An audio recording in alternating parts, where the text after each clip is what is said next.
We're live. Live on the air. Hey, welcome everybody. My name is Kevin Hodgson, and we are just starting this Hangout. So I want to say hi to Sarah, hi to Neil. We haven't really done anything except kind of chat behind the scenes, but we wanted to kind of get started on time if we could. And we're really excited. I'm really excited to have all of you here. This is the first Make With Me live session that we're doing for CLMOOC 2017. And I thought I would start by just saying this is the 5th year of CLMOOC, and a little bit of the background is it was launched about 5 years ago through support and support of the National Writing Project, which was doing an experiment around connected learning and MOOCs and trying to find ways to connect teachers together. And the National Writing Project supported the CLMOOC for 3 years. And since then, a bunch of us have just kind of been behind the scenes saying, let's keep it going. And it's been really fun and interesting, and different things happen through the year. And then here we are in the summer, we have a series of themed make cycles that we'll be talking about Make Cycle 1 in a second, as we try to connect with other people, get involved, collaborate. For those of us who are teachers in the classroom, think about the possibilities for the classroom and what we're doing here in the summer as educators, and also as artists and writers, and all sorts of professions are kind of represented now in the CLMOOC, which makes it really interesting. And we're having this hangout a little earlier in the day because we have a number of friends from different countries, and so we wanted to make sure that the timing worked and we're not completely United States centric in what we're doing. So I thought, if we don't mind, that we could go through and introduce ourselves a little bit, and you can feel free to kind of talk about either your connection to CLMOOC or anything about yourself that seems like you feel like sharing. And again, my name is Kevin Hodgson. I teach 6th grade, that's 11 and 12-year-olds in Western Massachusetts, and I am part of the Western Massachusetts Writing Project, and have happily been part of CLMOOC since the start of it. Maybe it's easier for me to, I'll call somebody, and then how about you choose somebody from there? How's that sound? Let's see. I'm going to go to Ron. Hi, Ron. Hello. Well, my name's Ron Beunissen. I live in Nijmegen, in the Netherlands. And for my day job, I work at the University of Nijmegen at the medical faculty. And at the moment, I'm involved in developing a new program for dentists training. And I've been involved in DS-106 for a couple of years now. And I'm having a lot of fun doing the daily creates every day. And it's through people of DS-106 that I've got involved in Connected Learning MOOC. Well, how about you, Sarah? Hi, Ron. Hi, everybody. So Sarah.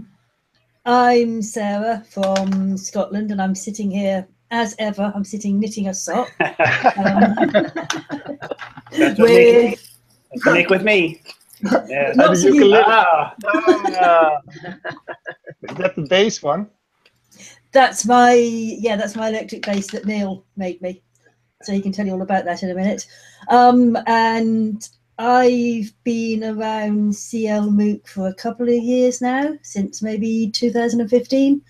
And I'm doing a PhD on how peer interaction leads to meaningful learning. And I'm looking at all of us. And I'm going to nominate Neil. Go, Neil. Hello, I hope this is working. Yeah, I can hear you, Neil. Yeah. Can you hear me now? Yes. Yeah. Right, just have to bring my microphone a bit nearer. Yeah, I'm Neil. I'm upstairs from Sarah at the moment. I also work at Glasgow University, but I'm in IT support. I am one of the people who supports actual teachers rather than just keeping the basic systems running. This is my 2nd year in CLMOOC, but last year I was pretty much just a lurker, so hopefully I'll be a bit more active this year. And yeah, I also have been known to make things, including that bass uke, which was quite a challenging project. Great, welcome. You want to choose somebody who's left? Oh, I can't see any names. How about we'll go to Charlene? How's that sound? Okay, thanks, Kevin.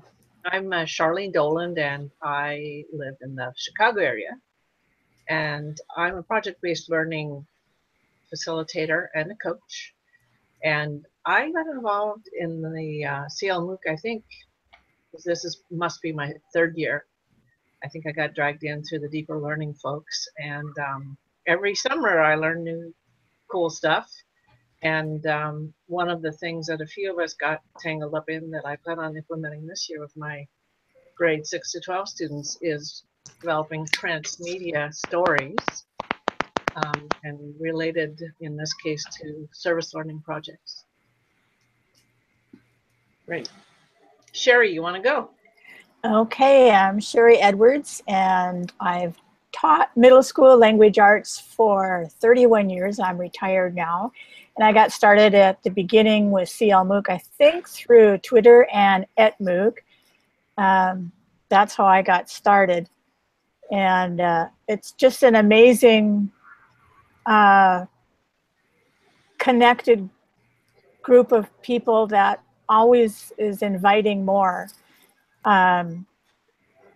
Because the world is a small place. As you can see, this is an international community, and we're all here to learn and make together. So glad everybody's here and watching. And Algot, let's hear from you. My name's Algot Runman, and I too am retired after 36 years as both a science teacher in the middle school years, grades 7 and 8, ages 11 to 14. My final part of my career was to be the computer coordinator, because somewhere along the line my science skills morphed into being the computer teacher for the school I was in. And then the district said, well, if you want more control and fewer students, now's the time to jump into being an administrative kind of person. I enjoy my retirement. My contact with MOOC began through Karen Fassenpour when I worked with her on a couple of projects in years before I got involved with the CLMOOC. I got lurking in 2 years ago and then involved a little bit last year, and hope to be around for a while. Great. Well, it's great to have you. Great to have you all. We're really happy to be here. And part of what I'm doing, as you guys have been talking, is because this is what's called a Make With Me, it's okay to kind of be doing other things like knitting and other things. So earlier I downloaded Karen Belinda's hot air balloon coloring page from our coloring book we'll talk about in a second. And so I'm just going to be coloring it as we're talking today as part of what we're doing. And one of the focuses of this first Make cycle has been the idea of art and coloring and collaboration. And I guess I'd like to turn over to Algot. Maybe you could talk about the idea, since he came up with it a number of months ago, and we said that would be a great summer idea.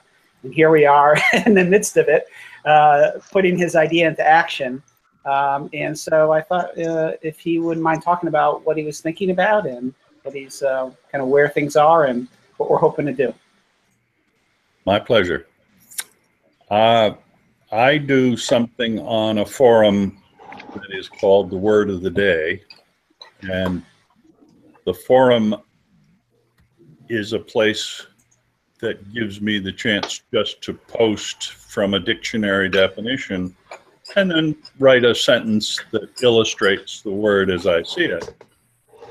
It has been an interesting activity on the forum, but I took that idea and said, well, I'll post on Twitter, I'll post on Facebook. Now I'm also posting onto the Mastodon site, which is a Twitter-like sort of experience, and it doesn't get heavy traction, which is okay. But one of the things that I took on as a challenge was making an illustration that I thought represented the word in some way. so that I would have more than just words involved. The tradition at the forum had always been to see if people would come up with a cute poem or some other kind of expression using the word, along often with other words from past posts. And adding in a photo happened at some point in the process. It's been going on for 10, 12 years now, so the forum is a fairly active spot. Turns out that it's a book forum called IBDOF,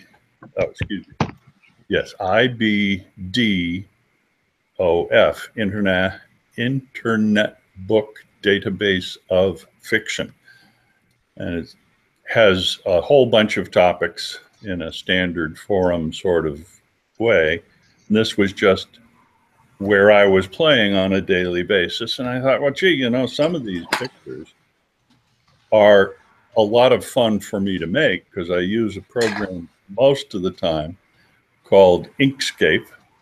It's a design tool that allows for drawing curves and lines. And I make outlines from photographs because I am not an artist.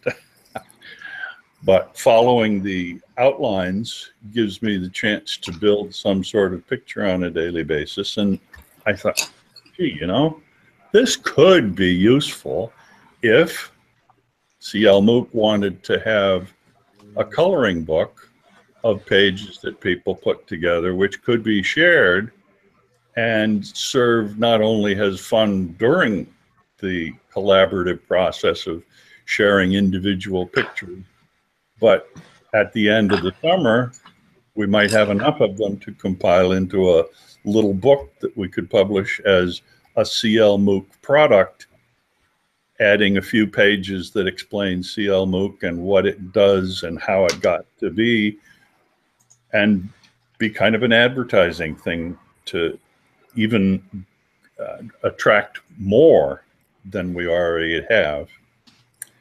So that's where I was coming from. Thought that since I enjoyed making pictures, maybe others would too contribute to this effort. And it has already kicked off. There, I think, over a dozen submissions already. One of them has been colored in and made into a GIF animation. It doesn't take long for people to kind of get in. So one of the pieces we were trying to figure out early on was how could we get people to contribute, right, into a collaborative kind of book idea. And I think, Sherry, you're the one who came up with the solution, right? You want to talk about kind of what we've been up to around that end of things? Okay, well, Elga provided the template, and then we were wondering how we could use that to share. And I just use Google Slides for everything collaborative, it seems. So I just used Elga's template to create one in Google Slides and made it editable for everybody to add their outline drawings. And you can download those and color them in and then add them to another collaborative where we put the finished coloring pages in. And I think we started another one for original artwork, didn't we? Yeah. Yeah, so somebody requested that, so. Yeah, so we got that started. So it's open and ready for, and like Elga said, there's a dozen already in the outline one to use, and then there's 1, 2, 3, 4, 5, there's 6 of them finished in the shared colored one. So that's pretty awesome. Yeah. And we just started. Yeah. Well, I think, you know, I wonder about the, like, how does the technology kind of help collaborative elements kind of come to play? And I wonder if now, so you work a lot with teachers and on the tech side of things. Do you see teachers or at the university kind of wondering about the collaborative nature of things? Or is it more the kind of day-to-day tech stuff that you're working with?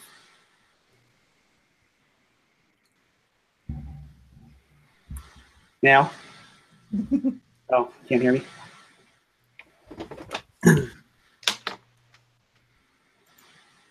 think you were being spoken to, Neil. Oh, Neil, I'm Oh, sorry. right. Sorry, I was distracted. I was looking at my other monitor. Do any honors. I'm just curious, like, how, with your The main work. thing I support at the moment is different ways of students interacting not by talking, so interacting with the lecturer through voting systems, or interacting through each other through a collaborative sort of grading system where they go and make judgments about each other's work and decide which is best. But I'm not really involved in any sort of collaborative work that's in this sort of CLMOOC type area, I feel, at the moment. I think a lot of probably universities are in the same place everywhere at this point. So, so just curious, I guess, how it's going. So one of the things that we thought we would do is maybe kind of share a couple of things here in this broadcast. And Algid, I think you were going to start perhaps with talking about Inkscape a little bit and giving us a little context for the program you use. And I think you're going to try to share your screen with us as well. I'll do my best. I am also a person who is a Linux user as opposed to Windows or Mac, both of which I used extensively back in the day of being in the school system. But I didn't have the money to maintain all the different programs that I thought might be fun to try, Premiere and all the things that go with that, Illustrator. Too much money, and being retired, not enough resources.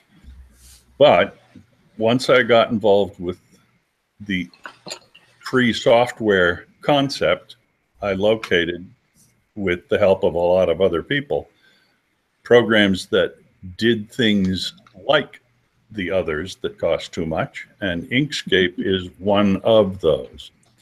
I'm just going to share my Inkscape screen here so that you guys get a chance to see it. Yep. Yeah, we see it okay. This is a bluebird as opposed to a tufted titmouse.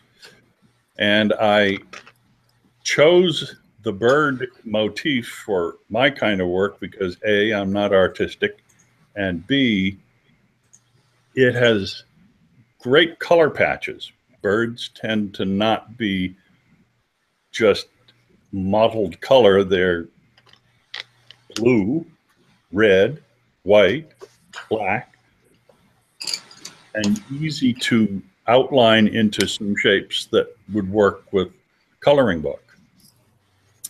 Now, as an experiment, today's word of the day led me to a new one, and I just thought I'd show it because it fits the concept. Oh, that's too big, and that's too small. This is a dahabiya, which is a ship used for transporting people on the Nile. We still see the bird, Algid. Yeah. It used to be. We still see the bird on the screen for some reason. Oh.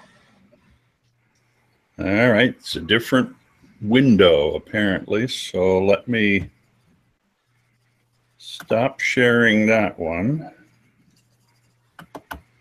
and screen share that one. Yep, there we go. I am new to the Hangout process, obviously. That's okay. And the picture here was originally full of color so that it fit into the process of making the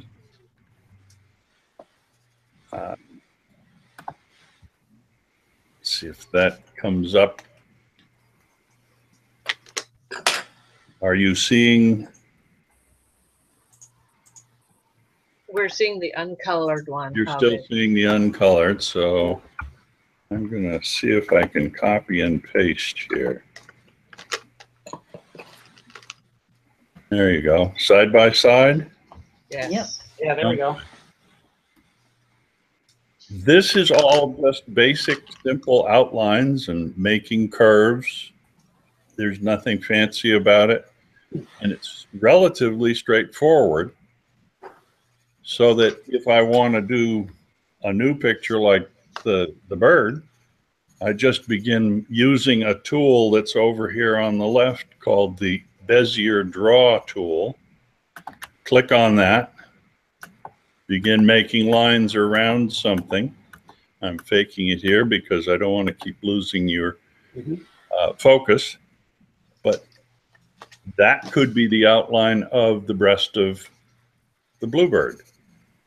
And then if I'm following the concept, this could be the head of the bluebird. And as you see, I am not particularly artistic, and that's okay, because the goal was not to be difficult, not to be too complicated.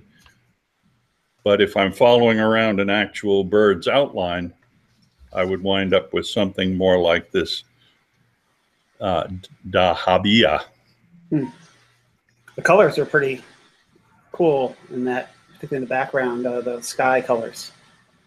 That's one of the things that Inkscape does as a very good process. This particular piece of the picture is a background, and it allows for a nice gradation with a control. Let me move around. Oh, yeah.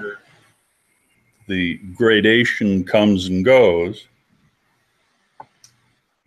but that would perhaps only be a model, letting people figure out. And I even added some clouds to the cartoon version, the comic book version, because one place I read about adult comic books suggested that the more patches that were involved, the more fun the coloring process tended to be. The books that sell best are the books that have the largest number of little blocks to fill in. All right, so I think probably you guys should talk about theory, and I'll go back to my picture of the bird, and you can watch as I outline it. And I will. I've got a question. Yeah. The outline, are you doing that point by point using the mouse on the computer? I am using the touchpad of my laptop with my right index finger, moving things around. And then to make a dot, I click the left mouse pad point for every place that I need a dot. Wouldn't some kind of digital pen be more easy to use?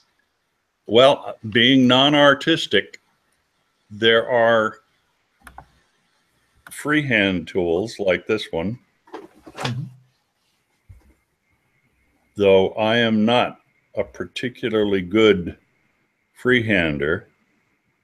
Neither am I, but if you follow the outlines of a photo, and I find it easier to do it with my my Apple Pencil than to do it with a mouse. That would work.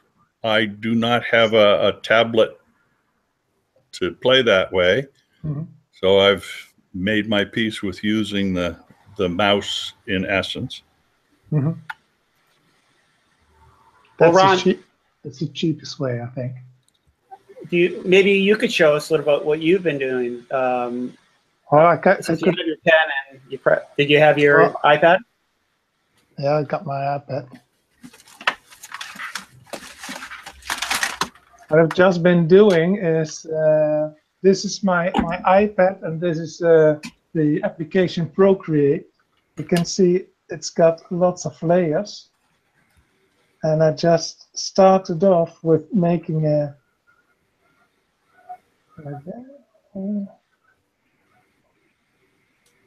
I started with this. I made a photo of the, can you see it? Is it visible? Is the light okay? Yeah, it's a little bit blurry, probably because it's a screen within a screen.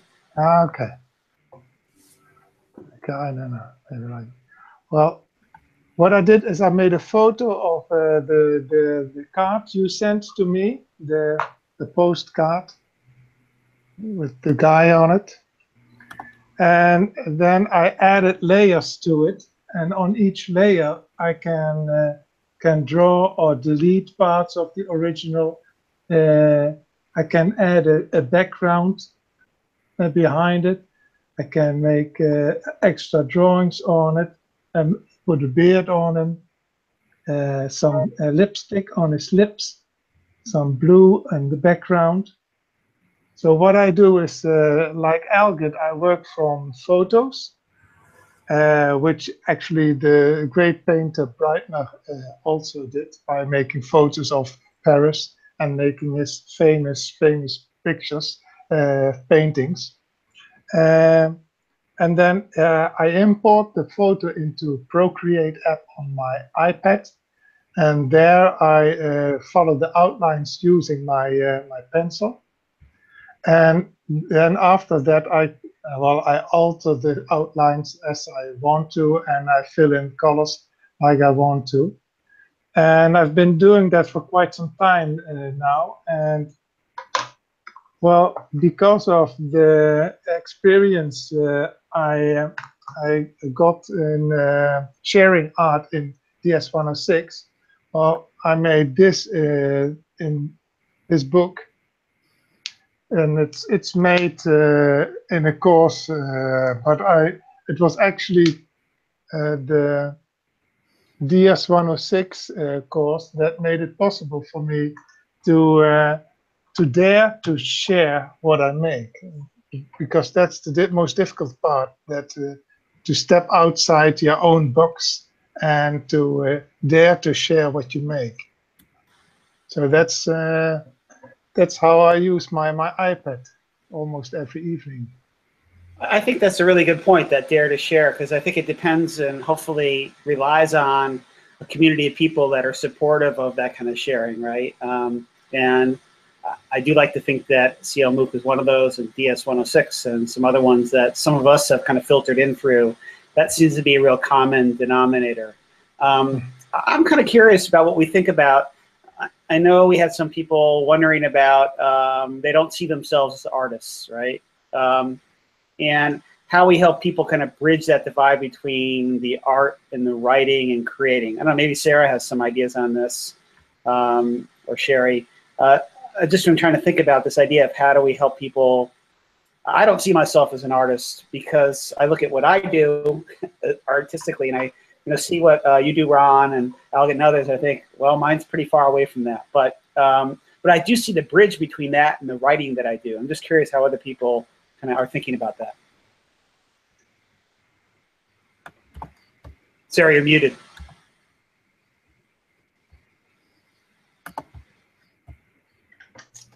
Right, so one thing that really made a difference to me was actually when I interviewed Ron for DigiRimo. Ron he's passionate about DS106, and Ron just sort of said, what he said was, when people shared things in DS106, he went and liked it. And he said he liked it to encourage people, but he said he liked it because he liked it that people were doing things. And it wasn't about being perfect or about being good. It was about doing that stuff. And that just encouraged me to start doing DS106, because I don't think I'm creative either. So it's all down to you, Ron. That makes me happy. Sherry, what do you? I'm sorry. Go ahead, Sherry. Yeah, keep in mind that writing is a very creative form of art. So most, if not all of you, are writers, and so you're artistic in your own way. And visual art doesn't have to go hand in hand. One of the products that I've used when I don't want to have to worry about my own visual art is Storybird, where there's a whole bunches of libraries of art that you can combine with your story, and you can publish it and share it with other people. Yeah, that's a really good point. I guess I'm just always thinking that there seems to be, and I see it in my students too, is why I'm thinking this, right? A divide that happens fairly early, maybe it's just in where I am, but where art happens too much outside of the kind of regular classroom, like the academic classroom. And so they go to art class, where we have a great art teacher at school, but, and I do try to work art into the class, so I know that taps into kind of kids' skills, but it often seems like extracurricular. And I'm just curious about, ways that if adults feel that way and get reluctant to, they see Make Cycle 1 is all about art, and they say, well, I'll wait till Make Cycle 2 or something like that, and I'm just wondering how to help people feel comfortable in what we're doing so they can feel invited. Well, sorry, go ahead. Go ahead. Well, I was just thinking that, everything we do comes from our imagination and our mind. And I know in my class, I always start the year off with quick sketches, and the kids always say, I can't do that. What's a quick sketch about this word or this concept? And pretty soon they are all seeing that, yeah, I can do a quick sketch. And I think that's important to, see that everything comes art. I don't think in words, I think in pictures. And my whole last 2 or 3 years of my teaching, I included design as one of my objectives for my students, is that they were not just to consider their writing. It wasn't finished unless they had created something else to share their message that they had learned or that they were trying to get across, whether it was in Animoto or sharing just a sketch or creating something. So that was, I asked, one of the questions we asked all year long was, how do publishers design and organize content for their audience and purpose, so that they are always looking at the world through this whole lens of audio, visual, textual. So I think there's definitely a connection that we all need to bring to our how we interpret and see perspectives in the world. Does that help? Okay, and Ron, what were you going to say?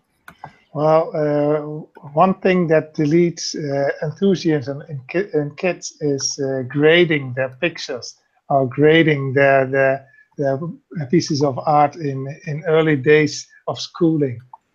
And I think that's one of the aspects that makes adults afraid of sharing what they make, because they've been taught that it will be graded and you get a fail if it's not okay for in the eye of the teacher.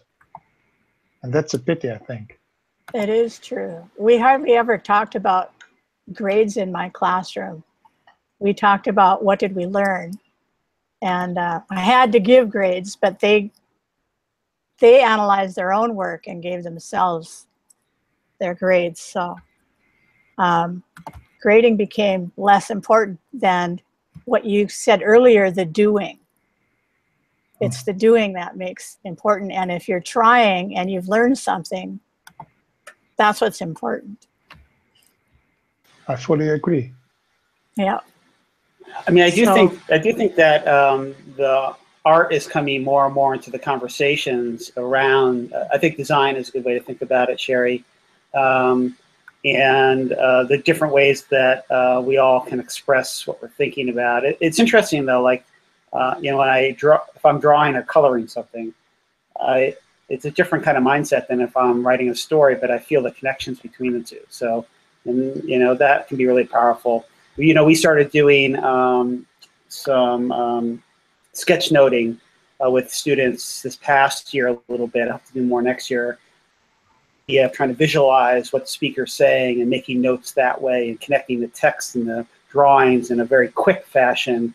Your quick drawing there, Sherry. And it takes students a while to get into that mode of, yeah, maybe it's not that it's not being graded, but that I'm really just trying to jog my memory later on. And sometimes the visual is as powerful as the verbal or the kind of written word. We had an exercise. On a drawing with the eye closed. So you had to make a drawing, a quick sketch, but you weren't allowed to look at what you were doing. That's a way to get going. I wonder about we're doing the coloring, right, Alget? And I guess I'm always curious, like, how that wave kind of took off, because it did, right, in the last 2 years or so. And I wonder if it's partly because people like the color within the lines or color outside the lines. We use something called the anti-coloring book. Have you guys heard the anti-coloring book, right? Yeah. Where it's designed to be the opposite of that. It's like visual prompts, and the kids make the art related to kind of what's going on. It's really fun. That would be kind of a cool offshoot project here, if we ever get to that. But I think that's kind of really neat. Have you used that, Charlene? Or seen it? The anti-coloring book. Yeah, when my kids were small, I got one of those for them. Yeah. Fun. Both Kevin and Sherry, you touched on something too that I think can help the kids we work with, which is modeling the drawing, the coloring, whatever. Because if we never do it, then once again they're being told, well, do this, but I'm not going to show you how bad or good I am at it. So every time that we can model any of those things, it helps them to develop their own confidence in doing so. Yeah, and that's the beauty of something like the summer, right? Is that hopefully people can come in and experiment with that with other teachers and get a little more comfortable with that. I think there's still a lot of reticence around educators to do that in front of their classroom. So ideally, this idea of being connected together and learning together can be a really powerful experience. I think that's so true. And if I gave an assignment, I did it either with them or beforehand. And I do think it's so important that we model that we make mistakes too. So that's just part of learning, and they know that. They laughed right along with my goofs. Oh. And then what I just thought of, remember when we had Nick Susani, was that his name? And we did those grid, yeah, we did the grid gestures, and my students loved that interpretation without actually drawing anything, but just drawing lines and shapes to express how they were feeling that day, or what happened, or actions. And I could hardly get them to stop talking about, well, this line, and this is when this happened. It was pretty exciting. So art isn't just what's real. It can just be lines and shapes. Yeah, that activity by Nick is really interesting. Ron, I think you're the one who probably turned a lot of us on to Nick at one point in time.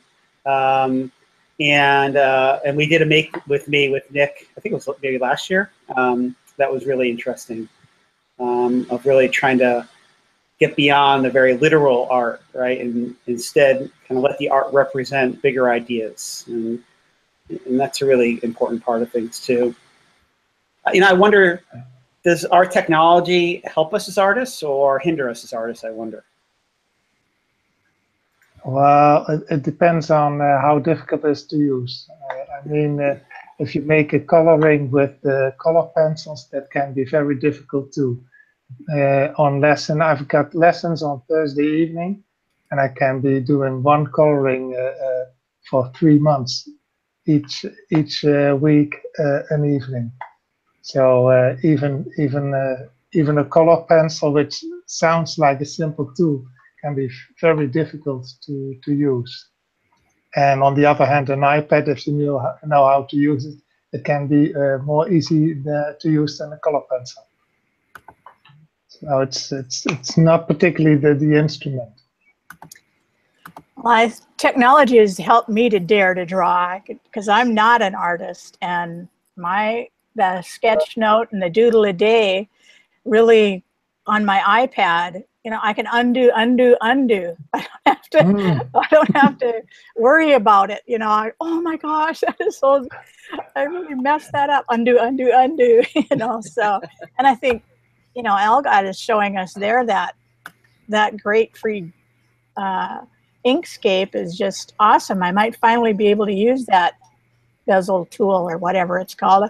I always mess it up. Oh, so thanks I'm really glad you shared that. I also think it depends on how you define art. Once again, I look at some of the work the teenagers do with Snapchat, and they write stories, they filter photos, they do all kinds of crazy special effects. To me, that's a form of art, but it's not in the traditional sense that we think of. I think that's one of the biggest problems with art. As Ron suggested, you get people thinking that, like work, it has to be great or don't do it. That there's no space for play. And unfortunately, I think that's the piece that's left out of education these days, that play is inherent to learning. If you don't play, you aren't practicing at the level that you need to practice at to improve any skill. If you're writing, that's play. If you're drawing, that's play. If you're learning how to do math, the more you can make it play in your own mind, the better you will integrate that as part of your normal habits. And perfection is far from the goal in play, except that, of course, it is. You get better, and you get better, or you go off and do something else. That's my PhD you're talking about. You see, you lot just keep writing it for me. All right. And I think there were a lot of connected learning principles in the statement you just made too, Algot. And because, you know, learning is social, and learning is play, and I think the connected learning principles take us to that level of real learning instead of little boxes that a lot of schools are still promoting. Everything the same. 5-paragraph essays. No. Exactly. Yeah. And I think that's the beauty of this coloring project that we're in the midst of doing, right? That on one hand, you might look at it and say, they're coloring, right? But I don't mean that, you know, but I guess I'm thinking, yeah, of course we're coloring, but because that's part of the playful nature of art. But I think that idea of being able to do different levels of art. So, I mean, when you look at that evolving book, you see a pretty wide range of artistic skills. Mine was Sharpie on white paper, right? And Algot's was an Inkscape, and other people have done other things. And I think that we're all kind of welcome into that same collaborative space together. And ideally, then other people will take that and do things with it, color it perhaps, maybe remix it in different ways, you know, play around with it, and then reshare it out. And I think so. Even though on the surface the coloring seems like an easy kind of entry, there's actually a lot that can open up once you kind of get in that door. I think that's what's kind of brilliant about the whole idea. One of the ideas that I think you suggested, Kevin, earlier as we were talking about this project was that people might write stories that related to the process they went through, or to take just the picture that someone else did and pull out a poem or develop a story that expressed how it made them feel. Those kinds of cross-pollination moments are, I think, an important factor in this. I hope so. Yeah. Neil, I want to make sure that if you have anything you want to get in, that we don't leave you out of the conversation. I'm sorry. Feel free to jump in if you'd like to. I don't want to make you feel left out. Well, what Elgit said, we saw that last year. For instance, I think it was last year, Kevin, that you took a conversation of Tanya and Sherry. I'm not sure of the name, but one of it was Tanya. They had a conversation in voice, but not at the same time. And they mailed voices to each other, and you made it into a poem, and made a poem on that. And then that poem, that sound, well, I felt there had to be music to that poem. So I took your poem and downloaded it and cut it up in pieces, your voice, and put music under it, and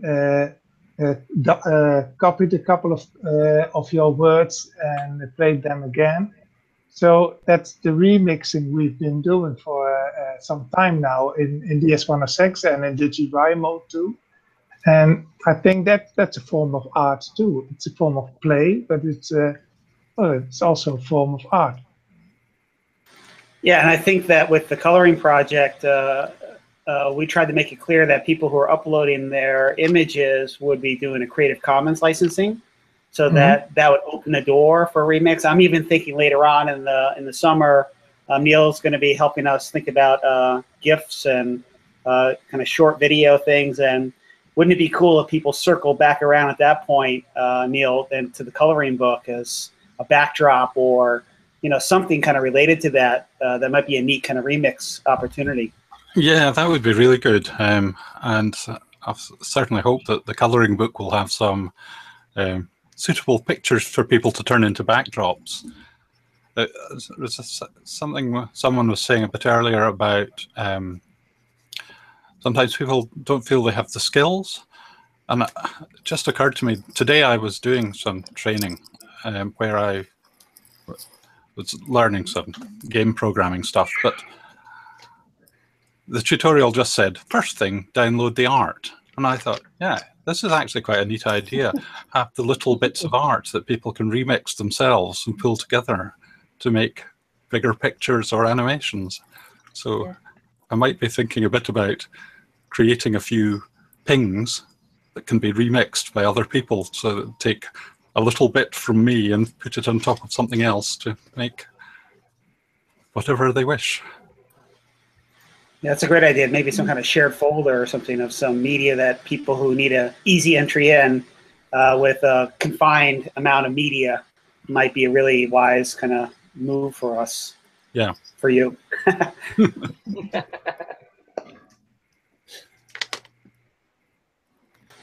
We got about 10 more minutes or so, because we don't like to go more than an hour since we all have lives outside of this little screen that we're on right now.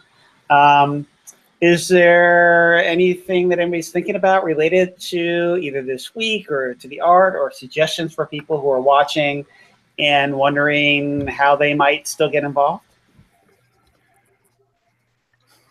Well, I could share the two apps, name the two apps that I like most if people got an iPhone or an iPad. And the two apps that I use most is the app Bazaart, B-A-Z-A-A-R-T, and the drawing app Procreate. I think both are absolutely the top of the bill as two apps to manipulate images or to make drawings and combine images. So that would be my tip of the year. I wonder if you could put that into the chat room that's at the live site too, so we can archive it, and because Karen's going to take that in and make sure that it's part of the permanent record, so that it'll be easy for people to kind of find if you get a chance, Ron. Okay. That's it. But does anybody have any other? Sherry, you had a whole tutorial we didn't get to, I know, today. That's okay. That tutorial book is it's the first time I had ever used that Sumo Paint, but that's a free one. And then I use the paper app by 53. That's the company. And then I love Sketchbook by Autodesk because I can do layers, and that really helped me a lot because I could do just what Elgot's doing there is import that photo and then put a layer above it, and then I'm able to use my photo as a base outline for me, Miss Unartistic. So I'm becoming artistic because of that technology and those apps. So just to keep my plug for Inkscape alive, it also has layers. And at one point I was transferring the background into a separate layer so I could turn it on and off. And I think layers are useful, but I didn't want to try to demo that during today, just because for me, layers was a challenge that was added as a layer above the idea of just making the outline and then throwing the original off the screen, which is what I wound up doing for a long time. I find layers are useful, particularly if you're going to fill, if you're going to add color. But if you're not going to add color, as in this particular project, there are times I think it's extra and gets in the way. I think all the apps use layers, and that's something that maybe we should put together some kind of tutorial around, is like, what is a layer and how do they work? And I'm guessing the nomenclature varies from app to app, but the concepts don't. So that might be useful to people. Yeah, because it translates later on if they want to move into simple animation too, right? Layering is a key part of that. And you know, we're talking about a lot of technology. Let's remember the old colored pencils to paper, right? That, and it's important that we say that because you know, even though the technology allows us to connect in CLMOOC, it's not about the technology ever, right? It's about the people. It's about the art, the writing, the kind of the creative spirit of it. It doesn't have to be an app, and it doesn't have to be online. We talk about those things because some of them make our lives a little easier and allow collaboration to happen a little easier. But let's remember, you know, that there's other pieces. Here's how my Karen's, I'm gonna have to share with her later on. That's my balloon, her balloons that I was doing as we were talking. I want to share this with you. Oh, awesome. That's one that Kevin sent me quite a while ago. I just keep that a special occasion.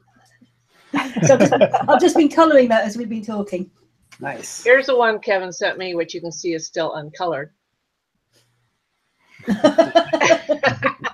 But I would like to put a plug in for the postcard project. Mm-hmm. Oh, It's been going on now for what, 2 years maybe? Yes. Has it been 2 years since we launched it? Yep. And it's a great place to explore artistic ways of sharing and collaborating with other people. And the great thing about that, Charlene, thank you, is that next week we're going to be talking a little deeper about the postcard project as part of the Make Cycle 2 of CLMOOC 2017. There's my kind of plug for next week. As we kind of dive into art and sharing and writing in kind of different ways and staying connected. And the postcard project will be a part of the center of all that, which is going to be really great. So we're almost at the end, and I want to thank everyone for spending an hour here with us, and appreciate that we have people from all over the globe here connecting, and the time you spend is really deeply appreciated. We'll share out different links in different places. And we want to tell anybody who's watching that the next newsletter for next week will come out over the weekend. And we hope you get involved this week and next week and all through the course of the summer. You come in when you want, you leave when you want, and our coloring project will be going on right until the end of summer, maybe even beyond. But that's our guiding kind of endpoint at this point. And then we're going to think about how we might actually put it in some kind of published form. We also have a Twitter chat, and Charlene, on Thursday. That's what I meant to say. And we're going to actually divide it into 2 parts, again, to try to help a global audience. We're going to, I'll have to give my time. On the East Coast, it's 1 p.m. and then 7 p.m. And we'll have all the times kind of listed at our CLMOOC website as well in different various spaces. But we hope you can join us for that as well. Okay. Any final thoughts? I'd say go play. That sounds good. Okay. Thank you all. I'm going to stop the broadcast now.